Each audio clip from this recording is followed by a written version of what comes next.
만약에 노사 간의 합의가 불가능하다 이런 판단이 들면 국회에서 그렇게 처리하는 거죠.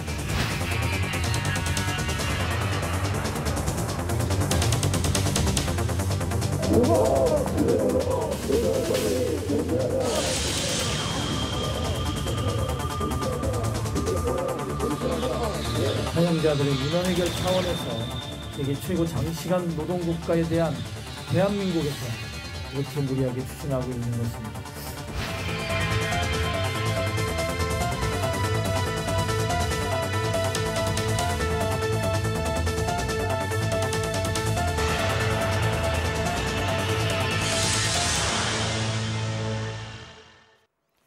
탄력 근로제가 큰 이슈가 되고 있습니다. 일이 많으면 더 일하고 일이 적을 땐 덜 일하자. 말 그대로 업무량에 따라 근무 시간을 탄력적으로 조정하자는 거죠. 언뜻 들으면 합리적이고 문제가 없을 것 같은 제도인데 이 탄력 근로제 적용 기간을 어떻게 두느냐에 따라 근로자와 사용자의 명함이 갈린다고 합니다. 오늘 이 때문에 민주노총 총파업도 진행 중인데요. 수요일 오아시스, 오늘은 박연미 경제평론가와 함께 이 문제 좀 쉽게 풀어보겠습니다. 어서 오세요. 안녕하세요. 네. 그 주 52시간 근로제 도입과 함께 이제 좀 부쩍 자주 거론되기 시작한 것 같아요. 이 탄력 근로제라는 단어가 많이 나오고 있는데 먼저 어떤 제도인지부터 좀 설명 부탁드립니다. 이게 말 그대로 유형 근로제의 한 가지인데 말씀하신 것처럼 일이 몰릴 때는 좀 몰아서 일을 하고 네. 대신에 비수기에는 일을 좀 덜해서 전체 평균을 좀 맞출 수 있게 하자 이런 주장입니다. 네. 지금 주 40시간에 최대 12시간 연장을 해서 주 52시간 이상 일을 못 시키게 돼 있는데 네네. 이런 근로시간 단축 제외에 사실상의 예외를 두자 이런 주장이죠. 네.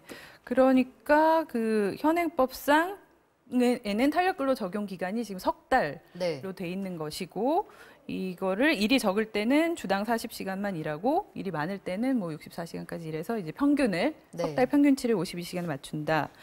이게 이제 올해 7월 1일부터 종업원 300인 이상 사업장과 공공기관 대상으로 주 52시간 근로제가 도입되면서 그것에 대한 어떤 대안, 기업 쪽에서 주로 이제 주장을 하고 있는 거잖아요. 그렇죠. 네네, 그렇게 이제 도입이 된 것 같은데 좀 간단히 얘기하자면 그 근로기간, 탄력 근로기간을 그러면 늘리면 이 전체 평균 근무 시간이 늘어나게 되는 걸로 봐야 되나요?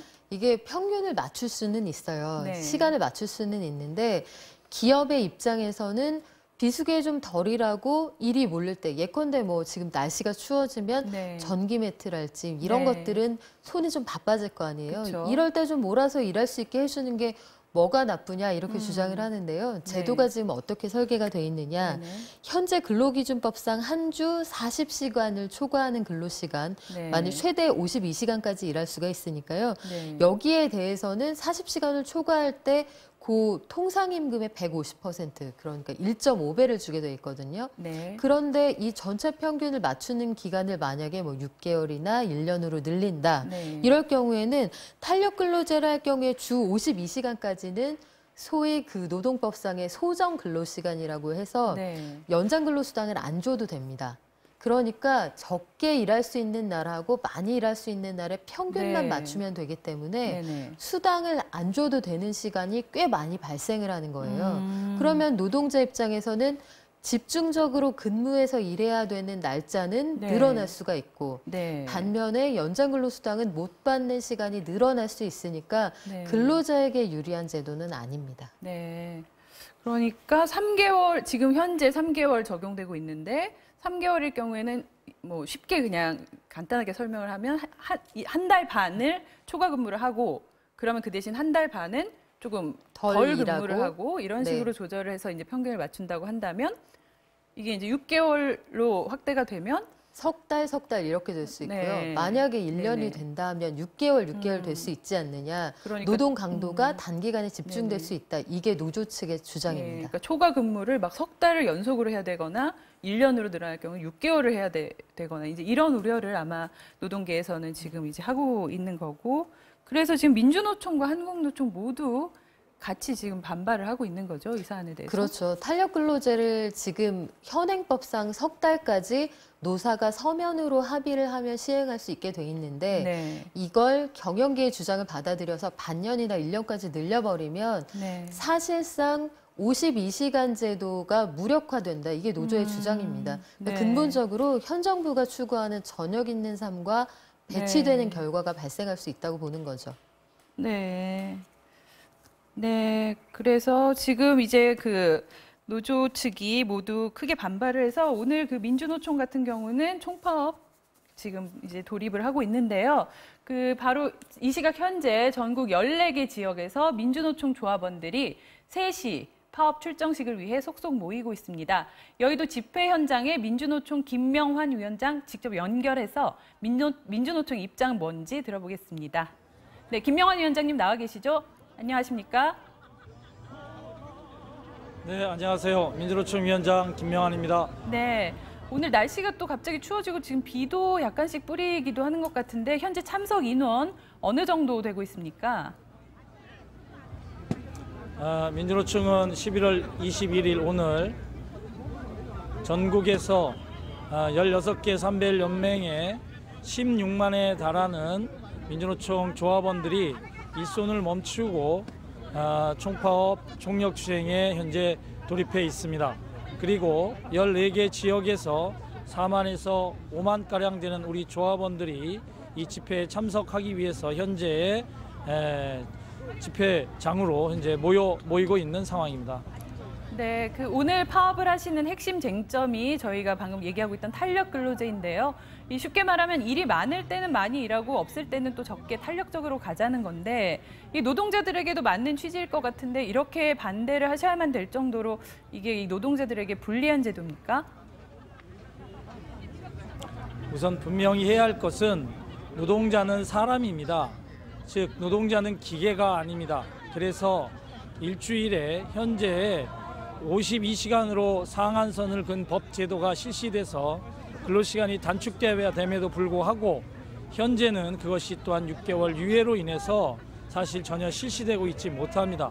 그럼에도 불구하고 다시 탄력근로제 기간 확대로 인해서 약 주당 80시간까지 일을 하게 되면 그것은 기계는 그렇게 할 수 있으나 사람은 그것이 한 달, 두 달, 세 달 이렇게 반복되면 건강과 과로로 인해서 매우 위험한 상태가 된다라고 하는 것입니다.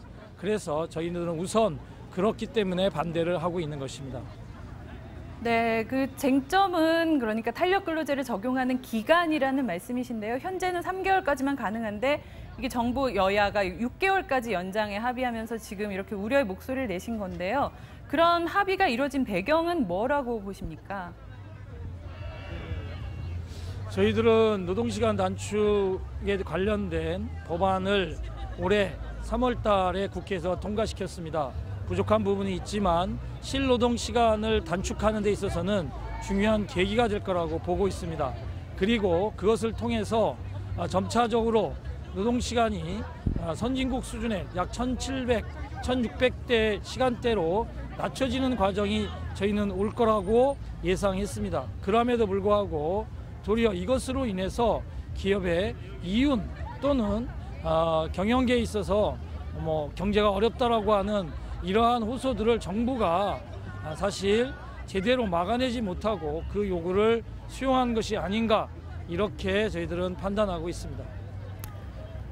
네, 그런데 이 고용노동부에 따르면 지난해 10인 이상 사업장을 기준으로 탄력 근로제를 시행하는 기업이 100곳 가운데 3곳에 불과하다는 이런 조사 결과가 있는데요. 그러니까 많은 기업들이 그렇게 활용하지 않는 제도다. 그런데 이런 이슈를 가지고 총파업을 하고 정부와 각을 세우는 게 맞느냐. 또 이런 비판의 목소리도 있습니다. 이 부분은 어떻게 생각하십니까?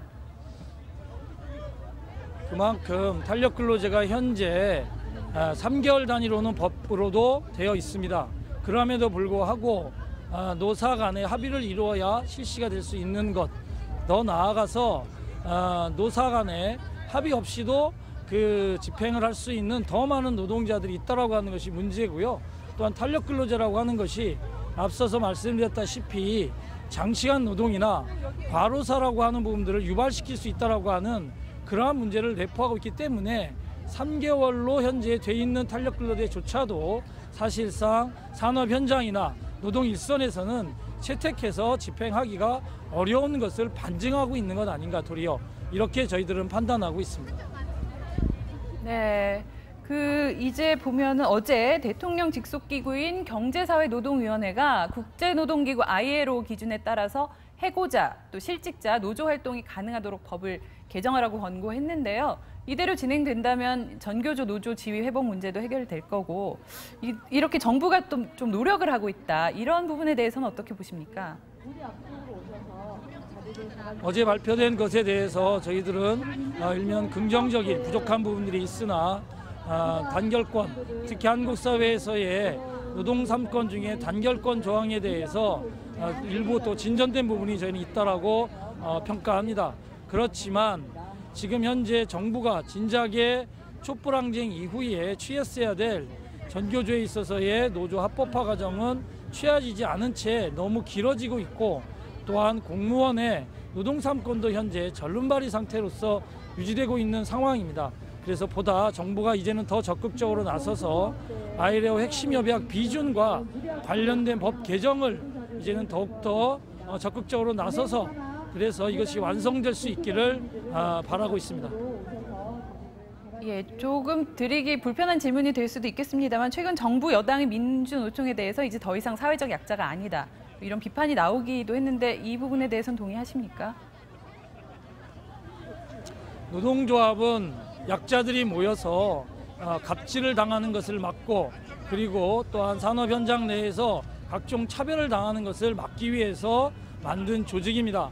그리고 그 조직들의 연합체인 민주노총은 그 사회적 책임을 다하기 위해서 지금 임금이나 처우 개선이 아니라 우리 사회의 가장 중요한 과제인 비정규직 철폐 그리고 또 모든 노동자들의 노조할 권리 그리고 우리 노후소득 보장을 위한 그런 연금제도 개혁을 위해서 오늘 일손을 멈추고 총파업, 총력투쟁들을 현재 진행하고 있는 것이기 때문에 도리어 정부가 그리고 국회가 청와대가 정말 주어진 만큼의 사회적 책임을 더 다해야 되는 것 아닌가라고 저희들은 되묻고 싶습니다. 예, 그럼 마지막으로 이제 오늘 더불어민주당 홍영표 원내대표가 민주노총의 이제 사회적 대화를 통해 해결하자 이렇게 말을 했고요. 사회적 대화 기구인 이 경제사회노동위원회 내일 출범하는데 지금 불참하고 있는 민주노총이 들어오라 이런 제안인 것 같습니다. 이 부분에 관련해서 그 민주노총의 향후 계획은 어떤 걸 갖고 계십니까? 민주노총은 현재 지난 그 대의원 대회를 통해서 결정하라고 했으나 정족수 부족으로 결정을 못해서 현재 결정이 유예된 상태입니다. 그래서 민주노총은 현재 2달 뒤인 민주노총의 정기대의원대를 통해서 이 사회적 대화 기구에 대한 참여 여부를 최종 결정할 것입니다. 그러하기 때문에 민주노총에게 대화를 안 한다 또는 모든 것에 불참하고 그 대화를 거부하고 있다라고 하는 것은 잘못된 표현이다 이렇게 보고 있습니다. 네, 말씀 잘 들었습니다. 감사합니다. 예, 고맙습니다. 자, 민주노총 김명환 위원장 연결해서 직접 말씀 들어봤고요. 다시 박연미 평론가와 함께 그 방금 들은 얘기들 짚어보겠습니다. 그 노조 측 입장을 정리를 해보면 이제 탄력 근로제 적용 기간 늘릴수록 돈은 줄어들고 받는 돈은 줄어들고 일은 더 많아진다. 저희가 이제 아까 설명을 들은 부분인데요. 이게 그러니까 탄력 근로 기간에는 초과 근무 수당이 적용되지 않기 때문에 그 부분이 핵심이라고 봐야 되겠네요. 연장 근로수당을 52시간까지는 주지 않아도 되니까 네네. 노동자 입장에서는 실질적으로 받는 수당이 줄어든다 이런 주장을 할 수 있고요. 네. 전체 평균의 시간을 맞춘다고 해도 일정 기간에 일이 몰렸을 때 뭐 석 달, 반년 뭐 이론적인 얘기입니다만 업무 강도가 지나치게 높은 날이 이어질 경우에는 네. 실질적으로 근로자의 건강을 해칠 수도 있다 이런 주장을 하고 있습니다. 그럼 돈은 실제적으로 얼마나 수당이 좀 줄어들게 되는지 그런 부분도 좀 계산이 돼 있을 것 같은데요. 네. 이게 그러니까 시급 1만 원 노동자의 경우에 6개월로 탄력 근로 기간이 늘어나면 78만 원 정도를 못 받게 되고 또 1년으로 늘리면 156만 원을 못 받게 된다. 네. 이런 이제 임금 손실분에 대한 이런 계산도 나와 있어요. 이게 한국노총에서 주장하는 내용인가요? 그렇습니다. 이게 한국노총의 주장이에요. 여기에서 그 탄력 근로제를 하면 주 52시간까지는 연장 근로수당을 주지 않아도 되기 때문에 단순하게 계산하면 78만 원을 손해본다. 지금 그런 계산을 내놓고 있는데 여기에 대해서 정부의 반박도 있습니다. 고용노동부는 이건 지나친 일반화다. 네. 그 사업장별로 실질적으로 일을 더 많이 하는데 임금이 줄어들게 되는 경우에는 네. 어떤 방식으로든지 임금 보전을 한다. 그리고 내일 출범하게 될 경제사회노동위원회에서 바로 그렇게 지나치게 단기간에 근무 강도가 올라가거나 혹은 실질적인 임금의 손해가 있을 때 네. 이걸 조절하기 위한 장치를 마련하자고 장을 벌이는 것인데 그게 내일 내일 출범하는 출범하는 그 자리에 왜 나타나지 않는 것이냐. 이게 정부의 주장입니다. 네.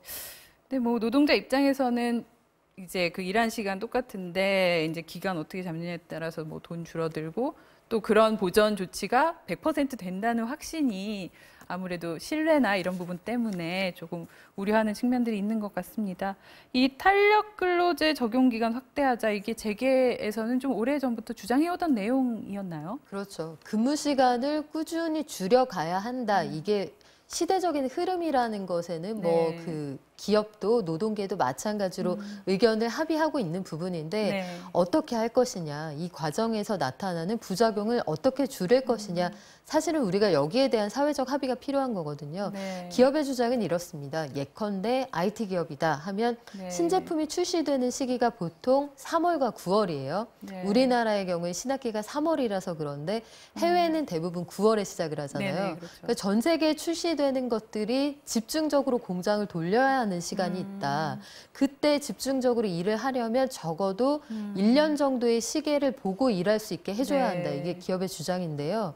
사실 노동계의 입장은 전혀 다릅니다. 말씀드린 네. 것처럼 근로 강도나 임금의 실질적인 손해를 볼 수 있다. 이런 문제도 있고 또 한 가지는 현재 이 52시간 제도라는 게 300인 이상 사업장에 네네. 대해서 사실은 처벌도 유예가 돼 있잖아요. 네. 그렇다면 노동계의 주장은 아직까지 우리가 실질적인 주 52시간 근무를 하고 있지 않다. 네네. 그리고 300인 이하 사업장들의 경우에는 무분별하게 장시간 노동에 시달릴 수 있고 네. 노조가 없는 사업장은 더 할 것이다. 이런 주장을 하고 있는 겁니다. 이렇게 이 노동계와 정부의 갈등이 증폭되면서 정부도 최근 들어 노골적으로 또 섭섭함을 드러내기도 했는데요. 관련 영상 잠깐 보고 오겠습니다. 저희가 볼 때는요. 아니요. 민주노총이 너무너무 고집불통이에요. 그러면 아니죠. 우리보다 오만하다고 합니다. 양보할 여기까지 줄을 아니- 몰라요. 민주노총이나 전교조 등이 더 이상 사회적 약자는 아니라고 생각합니다. 조금 더 책임 있는 자세로 어떤 이렇게 사회적 책임을 나누는 이런 결단도 함께 해줘야 한다.